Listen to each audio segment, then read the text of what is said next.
Hello，大家好，歡迎翻嚟 Top Deck 遊戲王 Channel 啊！今日要睇嘅比賽係呢個6月7號嘅 Top Deck 遊戲王常規賽啦。咁今場比賽咧總共有28人去參加嘅，咁最多人用嘅卡組都係呢個 Killer Toon 啊，有5個啦。咁而卡通咧就有4個人去用嘅。咁今場比賽咧係呢個 RV01發售之後第一場比賽啦。咁新主題咧卡通咧都有2個上位嘅，咁實力就不容忽視嘅。咁但係以個人觀察同埋數據嚟睇咧，咁卡通嘅構築咧就未發展完成嘅。咁佢先攻雖然好犀利啦，但係後攻咧可能渣到係連個神尊都過唔到嘅。所以咧喺唔同地區嘅預選賽啦，大部分人都係繼續用呢個 Killer Toon 去打比賽嘅。咁今場決賽咧亦都係由 Killer Toon 啦去打呢個3萬魔嘅。咁我哋去睇一睇兩邊嘅 Daddy 先啦。咁先睇阿 Sam 用嘅 Killer Toon 啊，咁佢個 Killer Toon 咧 Ming 咧直接帶咗呢個長尾邊啦，期望可以喺 Game 1咧直接用呢個長尾邊嘅封鎖效果咧去攞到嗰個鋪嘅。咁side deck 咧亦都見到有落聖槍啦，咁聖槍主要都係針對呢個卡通嘅一時除哀啊。咁另外可以見到咧喺佢卡組入面咧 Ming deck 咧打咗2個 TFTV 嘅，咁而家現行咧差唔多所有卡組咧都會有2至3個 TFTV 啦。咁因為咧 TFTV 咧可以兼具呢個秘對象啦，就咁解場啦，甚至配合呢個天救龍咧可以做到呢個復活死者蘇生嘅效果啊，可以直接當一個動點用啦，或者補點啦。咁大概點用咧就係配合呢個天救龍啦，堆黑龍啦，然後開 TFTV 咧去蘇生怪獸嘅，去增加呢個場值或者去攞對手無力嘅展開點啦，喺末內戰嗰時。係啦，咁總括而言係一張靈活性幾高嘅卡嚟嘅，咁所以被廣泛使用咧係好正常嘅。咁跟住落嚟再睇一睇阿姐夫用嘅呢個3環魔啦，好熟悉嘅3環魔構築啦，咁同之前大致都相同嘅，咁有個小小分別係個 side deck 個大刀咧就擺咗去 Main deck 嘅。咁呢個卡組喺5月31號嘅 WCQ 比賽入面咧都攞到一個唔錯嘅成績嘅，所以大家都可以一齊嚟試下玩下嘅。咁構築方面咧，我都唔講咁多啦，咁我哋直接去睇比賽片啦。咁 Game 1咧就係由呢個姐夫去做先攻嘅，咁佢第一步咧就開個神靈啦，係啦，咁檢索一個雷族怪獸嘅，咁就執咗呢個降雷王啦。咁之後咧佢就通召呢個殉教者啦，咁殉教者發動效果，貼一個紅綠陣獲得場地啊。咁呢度就中咗對手個校分嘅，係啦。咁3萬魔打Killer Toon 咧都有個優勢嘅，就可以出超雷龍啦。咁呢度發動3萬魔降雷王效果啊，咁就展示自己啦，執咗個魔法，執咗霹靂啊，然後掉咗個 PSY 身啦。咁呢度發動就直接發動呢個霹靂啊，發動霹靂效果啊，貼2個自己出嚟啦。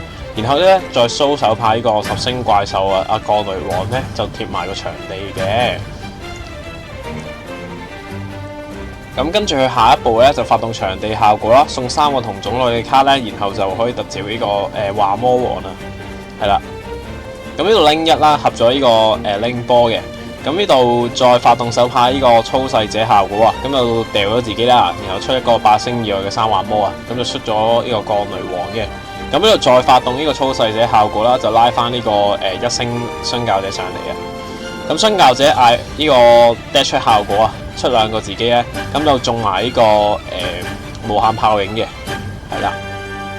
咁呢度仲有個場地效果未發啦，就係嗰個秋意嘅效果啊。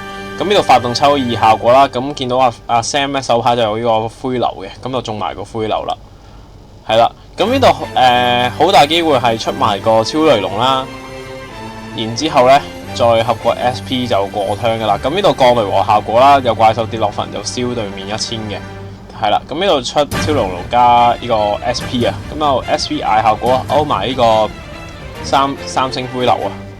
咁呢度蓋多個啦，咁就過turn啦。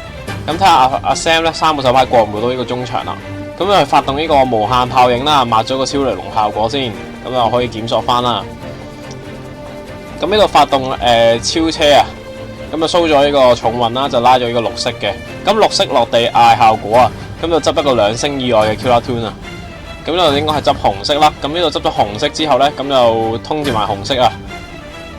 咁發動落扣，即係紅色效果啦，咁就執一個3星以外嘅Killer Toon 啊。咁呢度咧應該係執個削波嘅。咁呢度姐夫咧就連鎖咗呢個 SP 效果，就勾咗個紅色啦，同埋 SP 自己嘅。咁呢度係啦，執咗個上波啦，下一步就直接4星同步啊。咁呢度發動有3個連鎖去排嘅，咁呢度就 C1、C2、C3 啦。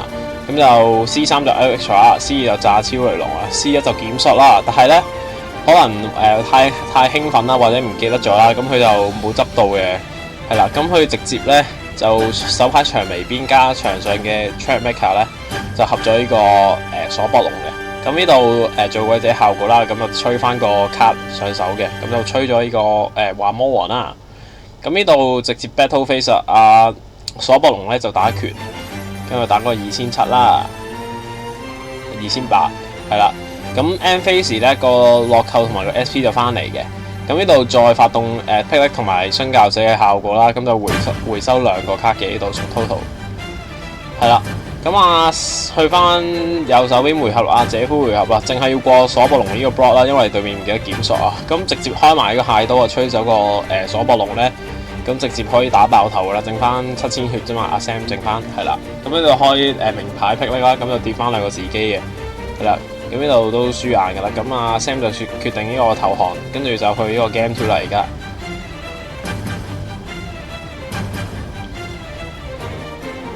咁去到阿 Sam 嘅先攻啦，咁見到佢手牌嘅 Fut Draw 啦，就2個神宣啦，1個神警啦，加多2個卡啊。見到有個係幽鬼圖嚟，好似係。咁呢度蓋3就過咗 turn 啦。咁姐夫第一步咧就開呢個降雷王效果，展示自己執咗呢個3幻魔解放啦，本家最強嘅魔法卡啦。咁又呢度降雷王處理效果就掉咗霹靂走嘅。咁呢度開3幻魔解放啦。咁又中咗個神宣嘅。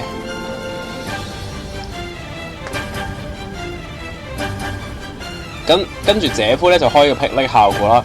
咁一樣貼2個自己，睇下通唔通過啦，應該會中埋個幽鬼套噶啦，係啦。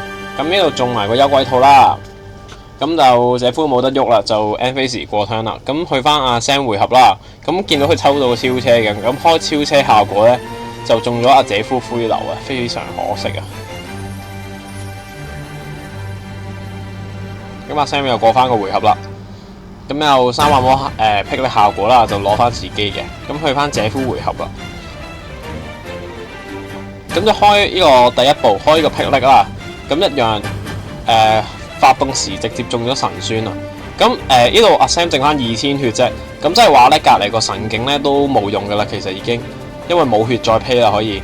咁呢度就開手牌幻魔王效果啦，因為show自己啊，執一個3幻魔怪獸啊，然後就執咗殉教者啦，就掉自己嘅。咁呢度就通召殉教者。咁殉教者發動效果貼個紅綠陣或者場地嘅，咁喺度直接貼咗呢個場地啊，係啦。咁呢度要打2000血咧，都係非常之簡單嘅。咁呢度開降雷王效果啦，就檢索一個魔法卡嘅，咁啊執翻個解放啦，然後咧就掉咗自己嘅。咁一開解放啊，咁發動解放效果啊，直接執神炎王啦，粗細隻啦，加嗰個降雷王嘅。咁佢呢度咧，粗細者再蘇身翻呢個神炎王咧，再4速炸後場咧，確認埋對手個後場係廢之後咧，就用場地拉多個3幻魔，求其打拳咧就贏噶啦呢度，係啦。咁呢度佢個變試啊，開埋失樂園效果啦，抽埋個2，再出個3幻魔，再打爆頭啊，係啦。咁恭喜阿姐夫咧贏得今場比賽啊！咁佢哋結束之後咧都有握手嘅，係啦。咁一樣啦，多謝大家睇到嚟呢度啦。咁我哋鋪頭咧每逢星期日咧喺4點咧，長沙灣天悅廣場109號鋪咧都會有呢個瑞士輪嘅常規比賽嘅。咁如果想過嚟磨練下技術啦，或者去玩下咧，都可以過嚟嘅。咁我哋下次再見啦，拜拜。